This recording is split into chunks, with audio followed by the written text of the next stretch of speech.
வணக்கம், நான் டாக்டர் ஜெயலட்சுமி.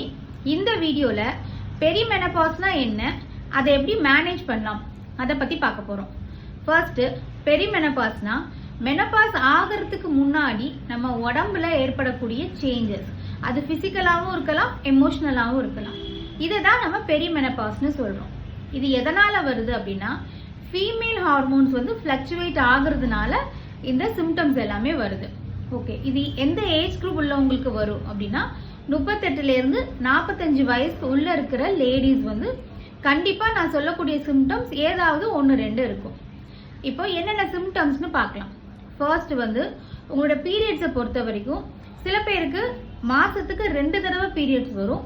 சில பேருக்கு என்ன ஆகும்னா 3 மாசத்துக்கு ஒரு தடவை, 4 மாசத்துக்கு ஒரு தடவை ஒரு இர்ரெகுலர் சைக்கிள் இருக்கும். ப்ளீடிங்கை பொறுத்த வரைக்கும் சில பேருக்கு ஹெவி ப்ளீடிங் இருக்கும், சில பேருக்கு ரொம்ப லைட்டான ப்ளீடிங். ஒரு நாளைக்கு ஒரு பேட் சேஞ்ச் பண்ணுற மாதிரி உங்களோட ப்ளீடிங் இருக்கும். அண்ட் ரெண்டாவது, நீங்கள் எந்த வேலையுமே செய்யலைனா கூட அதிகப்படியான ஸ்வெட் இருந்துகிட்டே இருக்கும். உங்களுடைய ஃபேஸு, கழுத்து, செஸ்ட்டு எப்பயுமே ஒரு சூடாக இருக்கிற மாதிரி ஃபீல் பண்ணுவீங்க. தேர்டு, உங்களோட ஸ்லீப் பொறுத்த வரைக்கும் சில பேர் கரெக்டாக அந்த டைமுக்கு தூங்கினா கூட ஒரு மிட் நைட்டில் முழிப்பு வந்துடும். சில பேருக்கு தூங்குறதுக்கே லேட் ஆகும், ஆனால் ஒரு ஏர்லி மார்னிங் தான் தூக்கமே வரும். அப்புறம் நாலாவது, எதுக்கு கோவப்படுறோம், எதுக்கு எரிச்சல் படுறோம், எதுக்கு நம்ம அழுறோம் அப்படின்ற ஒரு எதுவுமே இல்லாமல் அந்த மூட் ஸ்விங்ஸ் கரெக்டாக உங்களோட பீரியடுக்கு ஒரு வாரத்துக்கு முன்னாடியே ஆரம்பிச்சிடும். அஞ்சாவது, சேம் உங்கள் பீரியட்ஸ்க்கு 1 வீக் முன்னாடி எந்த ஒரு வேலையும் எதுவுமே செய்யலைன்னா கூட ஹெட்டேக் இருக்கும்.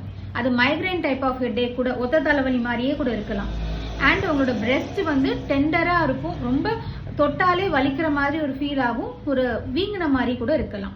அண்ட் உங்கள் வயிறை பொறுத்த வரைக்கும் எப்போவுமே ஒரு உப்புன மாதிரி இருக்கும், ஒரு ப்ளோட்டடாக ஃபீல் பண்ணிகிட்டே இருப்பீங்க. அண்ட் உங்களோட லோவர் அப்டமன் நீங்கள் ஒரு வெயிட் கெயின் ஆன மாதிரி, எக்ஸ்ட்ரா ஒரு மசில் இருக்கிற மாதிரி வெயிட் கெயின் ஆன மாதிரி ஃபீல் ஆகும். அண்ட் உங்களோட ப்ரைவேட் பார்ட்டை பொறுத்த வரைக்கும் வெஜினல் ட்ரைனஸ் இருக்கும், செக்ஸில் கொஞ்சம் இன்ட்ரெஸ்ட் குறைஞ்ச மாதிரி இருக்கும், இன்டர்கோர்ஸ் அப்போ கண்டிப்பாக ஒரு விதமான ஒரு பெயின் இருக்கும். இது எல்லாமே மெனபாஸ் ஆகிறதுக்கு முன்னாடி நிறைய லேடிஸ் இந்த சிம்டம்ஸை கிராஸ் பண்ணி தான் வருவாங்க. ஓகே, இதெல்லாமே எனக்கு இருக்குது, இதை எப்படி மேனேஜ் பண்ணலாம் அப்படின்னு பார்த்தீங்கன்னா, கண்டிப்பாக இது ஒரு லைஃப் ஸ்டைல் மேனேஜ்மெண்ட். கண்டிப்பாக நீங்கள் அது செஞ்சு தான் ஆகணும். ஃபர்ஸ்ட் ஒரு எக்ஸசைஸ். இது எதுக்காகனா, உங்களுடைய வேஸ்ட் லைன் சீக்கிரமாக இன்க்ரீஸ் ஆகிடும். மெனபாஸில் இருக்கிறவங்களுக்கு கண்டிப்பாக வாரத்துக்கு 4 நாள் ஒரு கார்டியோ ஒர்க் அவுட்டோ இல்லைனா ஒரு ஸ்ட்ரென்த் ட்ரைனிங் மாதிரி ஒரு மினிமம் 45 மினிட்ஸ் கண்டிப்பாக செஞ்சே ஆகணும். அண்ட் உங்களோட டயட்டை பொறுத்த வரைக்கும் ஒரு கால்சியம் இருக்கிற மாதிரி உள்ள சாப்பாடு, ஃபைபர் ஃபுட்டு, அப்புறம் வேர்க்கடலை, பயிறு வகைகள் இதெல்லாம் நீங்கள் எடுத்தீங்கன்னா உங்கள் நியூட்ரிஷன் ஓரளவுக்கு அந்த ஹார்மோனல் சேஞ்சஸ்னால வரக்கூடிய டெஃபிஷியன்சி எல்லாமே நமக்கு சரியாயிடும். அண்ட் உங்களுடைய ஸ்லீப் பேட்டர்ன், அதாவது ஒரு ஸ்லீப் ஹைஜீன்னு சொல்லுவோம். நீங்கள் தூக்கமே வரலனா கூட ஒரு 10 மணிக்கு நீங்கள் போய் உங்கள் ரூமில் போய் தூங்குறதுக்கு பழகணும். அண்ட் தூங்குறதுக்கு முன்னாடி உங்கள் ஸ்க்ரீன் டைம், நீங்கள் மொபைல் பார்க்குறது, பசங்க தூங்கிட்டாங்க நம்ம ஃபோன் பார்க்கலாம் அப்படின்ற மாதிரி ஒரு பழக்கம் இருந்ததுன்னா கண்டிப்பாக அதை அவாய்ட் பண்ணணும்.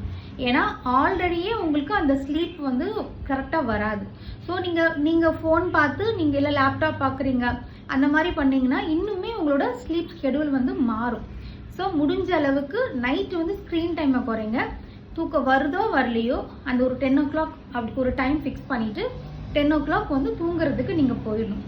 இது நீங்கள் பண்ணிங்கன்னா கண்டிப்பாக உங்களோட ஸ்லீப் இம்ப்ரூவ் ஆகும். அந்த மூட் ஸ்விங்ஸ் எல்லாம் நான் சொன்னேன் இல்லையா, நீங்கள் தூங்கினாலே அந்த மூட் ஸ்விங்ஸ் எல்லாமே கம்மியாகும். ஸோ இதெல்லாம் நீங்கள் ஃபாலோ பண்ணிட்டு வந்தீங்கன்னா மெனபாஸ்க்கு முன்னாடி வரக்கூடிய சிம்டம்ஸை கண்டிப்பாக ஒரு எக்ஸ்ட்ரீம் நீங்கள் மெடிசின்ஸ் எடுக்கிற அளவுக்கு போகாமல் நீங்களே மெயின்டைன் பண்ணலாம். இஃப் யூ ஃபைண்ட் இந்த சிம்டம்ஸ்லாம் இருக்குது, ஸோ இதெல்லாம் ஃபாலோ பண்ணணும்னு நினச்சிங்கன்னா இதை மட்டும் நீங்கள் பண்ணிங்கனாலே போதும். தேங்க்யூ.